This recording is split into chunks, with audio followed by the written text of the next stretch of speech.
नमस्कार दोस्तों, स्वागत है आपका हमारे चैनल में। आज मैं आपको बताने जा रही हूँ श्री कृष्ण भगवान द्वारा कहे गए कलयुग के 5 सत्य, जो कि उन्होंने पांडवों से कहे थे। आइए जानते हैं ये 5 सत्य कौन से हैं। महाभारत हिंदू का ही नहीं समस्त मानव जाति का ग्रंथ है।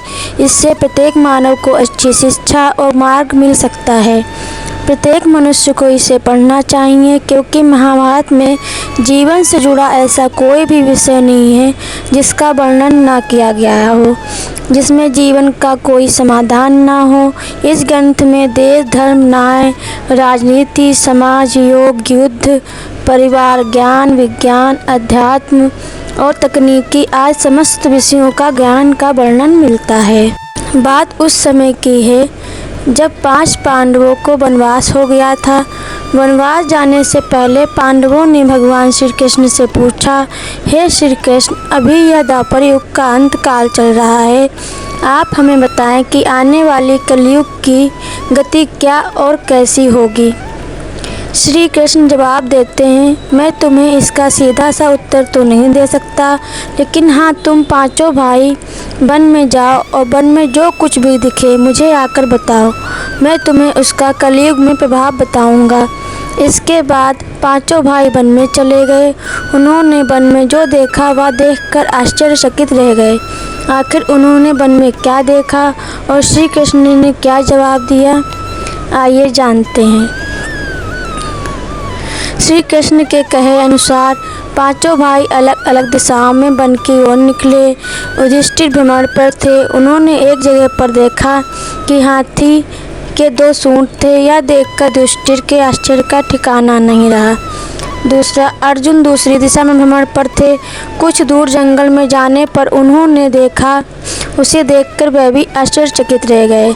वहाँ पर देखा कि कोई पक्षी है जिसके पंखों के ऊपर वेदों की रचनाएं की हुई हैं और वह पक्षी मुर्दे का मांस खा रहा है। यह दृश्य देख अर्जुन कुछ समझ नहीं पाए।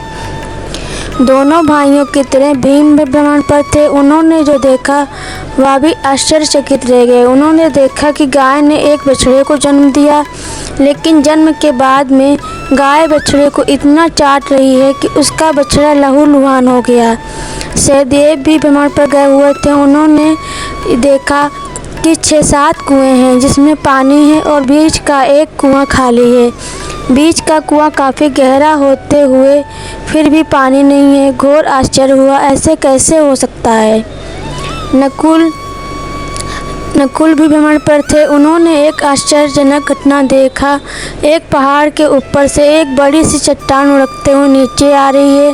वे कितने ही वृक्षों से टकराकर उनको नीचे गिराते हुए आगे बढ़ जाती है। विशालकाय वृक्ष भी उसे रोक ना सके। इसके अलावा यह चट्टान कितनी ही अन्य चट्टानों के साथ टकराई, फिर भी वह उसे रोक नहीं सके। अंत में वह एक अत्यंत छोटे पौधे का स्पर्श होते ही स्थिर हो गई। इसके बाद 5 भाई एकत्रित हुए और शाम को भगवान श्री कृष्ण को अपने अनुभव सुनाए। सबसे पहले युधिष्ठिर ने कहा, मैंने तो पहली बार 2 सूंड वाली हाथी देखा। यह मेरे लिए तो बहुत ही आश्चर्यजनक था। भगवान श्री कृष्ण कहते हैं, धर्मराज, अब तुम काल की सुनो। कलयुग में ऐसे लोगों का राज होगा जो दोनों ओर से शोषण करेंगे, बोलेंगे कुछ और करेंगे कुछ, और मन में कुछ और होगा और कर्म कुछ और ऐसे ही लोगों का कलयुग में राज होगा। तुम कलयुग आने से पहले तक राज कर लो। युधिष्ठिर के बाद अर्जुन ने कहा, मैंने जो देखा है वह तो कहीं ज़्यादा आश्चर्यजनक था। मैंने देखा कि एक पंछी के पंखों पर वेदों की रचनाएं लिखी हुई हैं, पर वह पक्षी मुर्दे का मांस खा रहा है।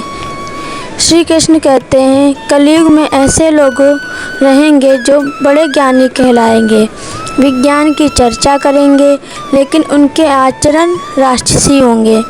वे बड़े पंडित और विद्वान कहलाएंगे, किंतु यह देखते रहेंगे कि कौन सा मनुष्य कब मरे और हमारे नाम से संपत्ति कर जाए। हे अर्जुन, संस्था के व्यक्ति विचार करेंगे कौन सा मनुष्य मरे और संस्था हमारे नाम पर हो जाए। हर जाति धर्म पर प्रमुख पदों पर बैठे विचार करेंगे कि कब किसका श्राद्ध हो और कौन कब किस पद से हटे और हम उस पर चढ़ जाएं। चाहे कितने भी बड़े लोग हों, परंतु उनकी दृष्टि धन और पद के ऊपर ही रहेगी।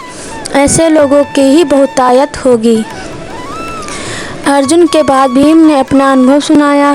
भीम ने कहा कि गाय अपने बछड़े को इतना चाटती है कि बछड़ा लहूलुहान हो जाता है।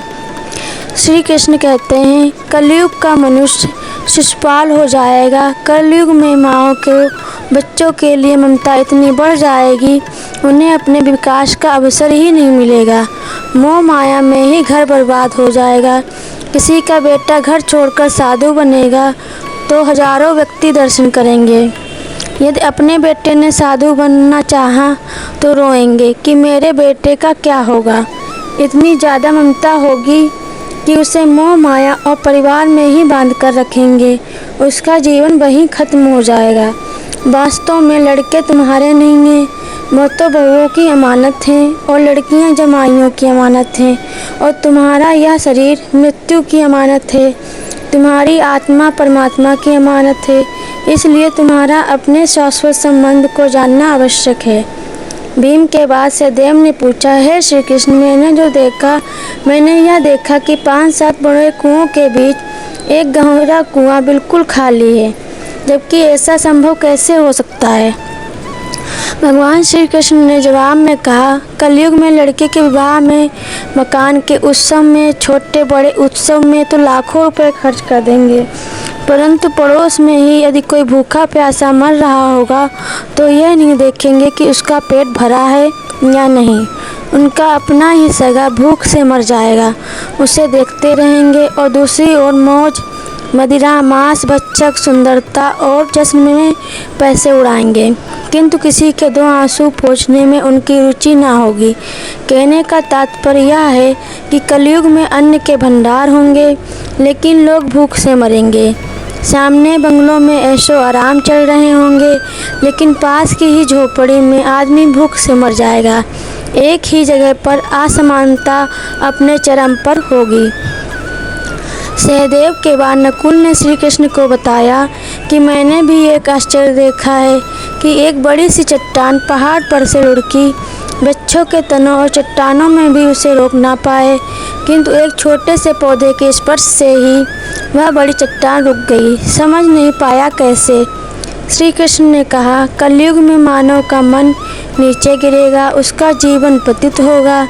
यह पतित जीवन धन की शिलाओं से नहीं रुकेगा, ना ही सत्ता के वृक्षों से रुकेगा, किंतु हरि के नाम के एक छोटे से पौधे से, हरि कीर्तन से मनुष्य जीवन रूपी पौधे का पतन होना रुक जाएगा। इसलिए भक्तों, हरि भजन कलयुग में मोक्ष पाने का एकमात्र उपाय है। धन्यवाद। अगर आपको हमारा वीडियो पसंद आया है तो please like, share and subscribe करें।